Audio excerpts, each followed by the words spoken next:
Good morning, welcome to the next podcast of Andy Collier-talks Cricket Memorabilia.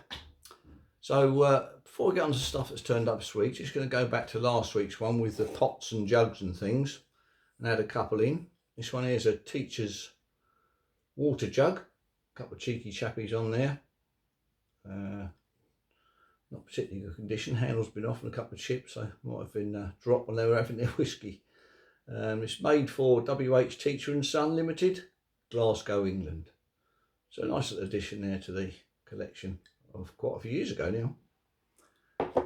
Next one here is Burley Ware. This is a reproduction, about 2000 I think this one was a reproduction.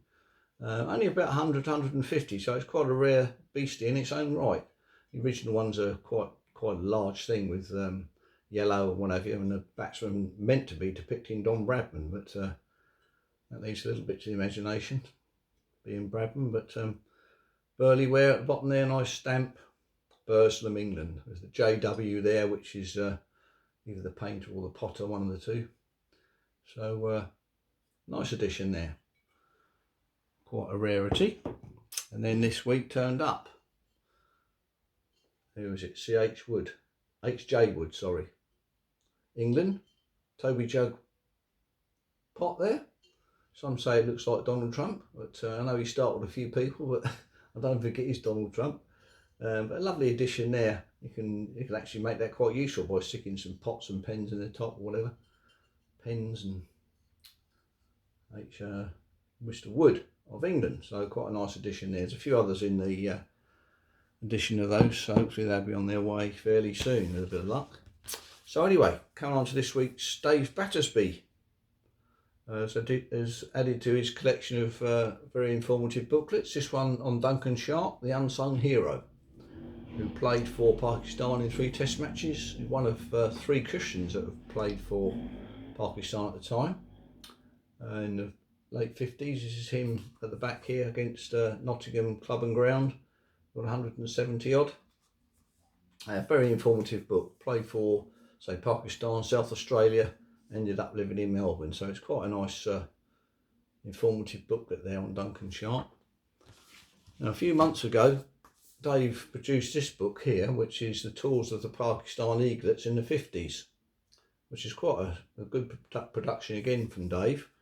But in there was a lovely signed card of Duncan Sharpe. This one is 52 of 65, so I would have thought there was a pretty rare signature of Duncan Sharpe actually. He's done well to get these, Dave, I have to say. Been living in Melbourne, but I would have thought it was a pretty rare signature, what with just South African, South Australia team sheets perhaps, and a few autograph sheets somewhere, and one with the Pakistan team against Australia when he played. So quite a rare signature that, so well done on getting that, Dave. And then the next one that turned up this week is the Cricket World of Charles Dickens by James Merchant. Another fascinating, well-researched book here from James about Charles Dickens and all the Pickwick Papers and all that sort of stuff. There's a bust of Charles Dickens on the back there.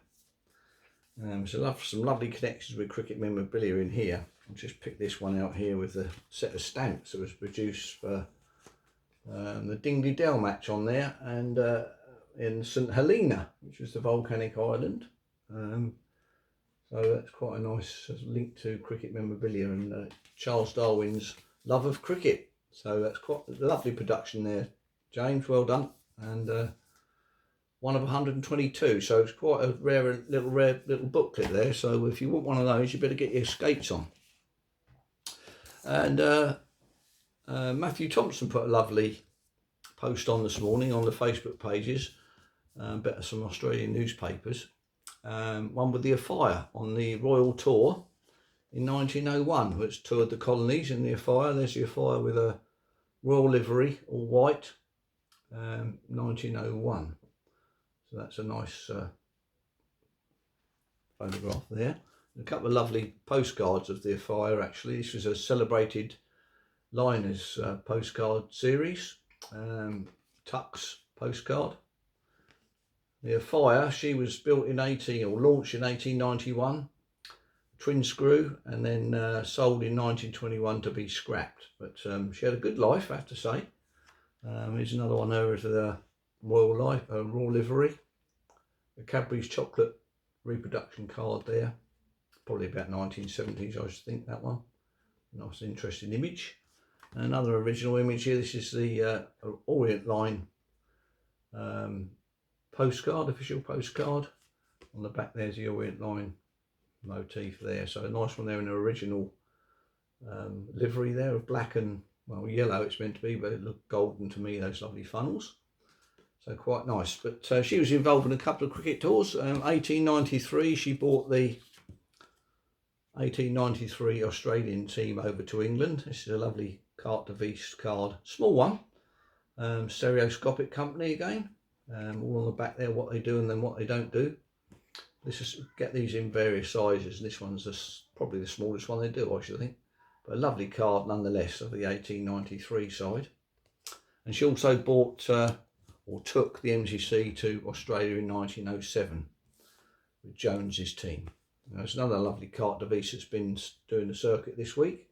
This one actually with a full team on. I think Kevin put one on with without the likes of Jones and Lyons at the back there, who've been expertly plonked in. This is a slightly rarer one than the one with the just the team without those two in. So quite pleased to have this one. There's a stereoscopic items on the back there, explaining what they do and what they don't. Raw photographers and everything. 110 and 108 Regent Street. So another lovely postcard there in the collection. So anyway, that's about it for this week. I hope you've enjoyed that. And I'll see you on the next one. Cheers.